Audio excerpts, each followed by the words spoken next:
I wanted to share with you guys. It came from a devotional about habits. And it talks about our habits of fulfilling our hunger, the need for being hungry. We all have a hunger. Obviously, there's a bodily hunger, but there's a hunger that we can't fulfill on our own. We have to go someplace else. And we want to spend a little bit of time on that today. And it said the need for food is basic to human survival, but we also hunger for much more than food. Our world is filled with so many advertisements and things trying to get our attention that's going to fulfill a so-called need. But we got to be careful because those things are all temporary. Nothing of that lasts. Even a relationship, a marriage, those things, unfortunately, if they're sought for the wrong reason, they don't last. Many of these promises are empty. They're lies that leave us feeling sick to our stomachs. Even the best, most satisfying things, like loving relationships and merely, are just appetizers. They don't truly satisfy. They're not the main course. We crave something so much more. And we all know what it is. It's God. God is the one who satisfies. He's placed that inside of us. That way, each day, we would come to him, that we would be left insufficient if we don't come and receive. There's somebody else really popular, really powerful, that knew a thing or two about being hungry. That's Jesus. And Matthew 4 talks about after fasting 40 days and 40 nights, he was hungry, referring to Jesus, no doubt. I can only imagine. No food, no water for 40 days. In this moment, Jesus had an opportunity.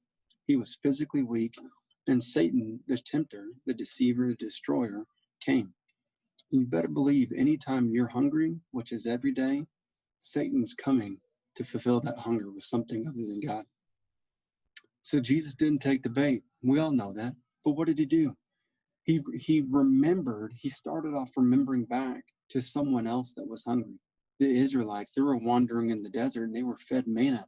And he reminded Satan that man doesn't live by bread alone, but by every word from the mouth of God. He remembered somebody else who was hungry and God satisfied them.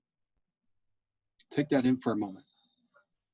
Every moment that you're hungry, you need to remember that God has satisfied that hunger prior, and he's satisfied it in somebody else who's cried out before you. And God didn't just fulfill that. He didn't just bring manna and bread for one day. No, he brought the exact portion per person that each person needed to be satisfied. And even on the Sabbath, the day before, they were able to collect 2 portions so that it would last for 2 days. God's not just the provider over a group of people. He's the provider over an individual. Each individual received their portion. Does that make sense? Not the entire group received a portion and some got more, some got less. No, each individual got their portion. God has your portion and he's ready to give it to you. But you got to go to him. You got to go to his word to receive.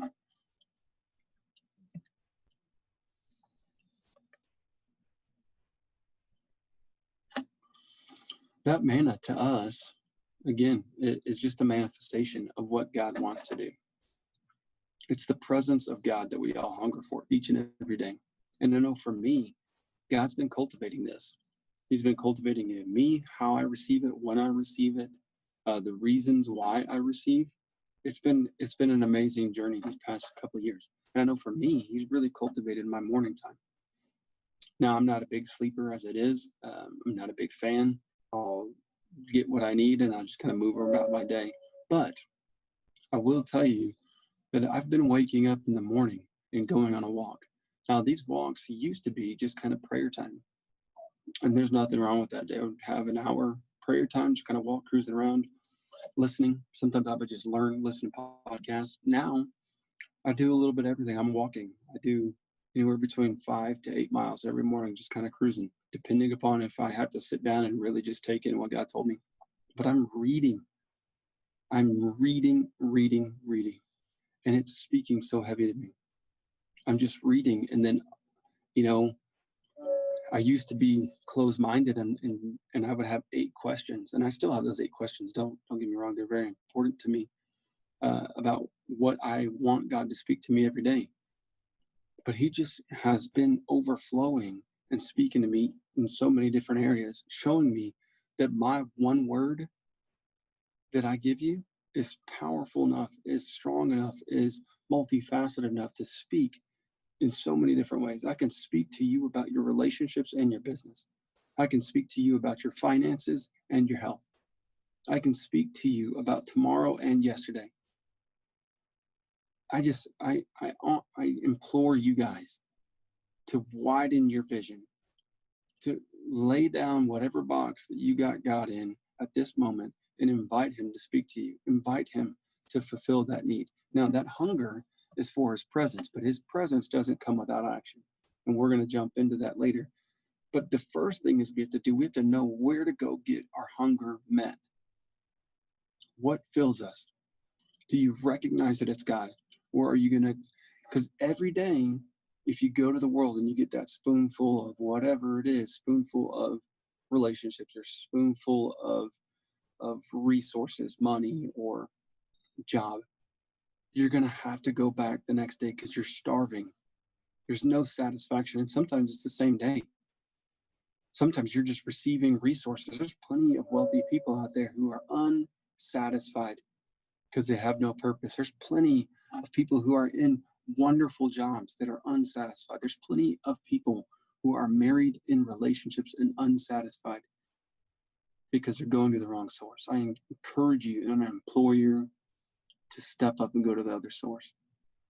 He can satisfy all your needs, and he can give you the strength to go be a witness in action, not in voice, in action of what you do to others around you. You have a purpose, and your purpose is meant to bless others.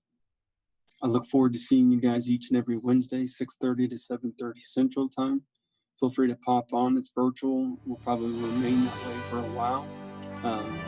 But I love you guys, and as always, I am rooting for you.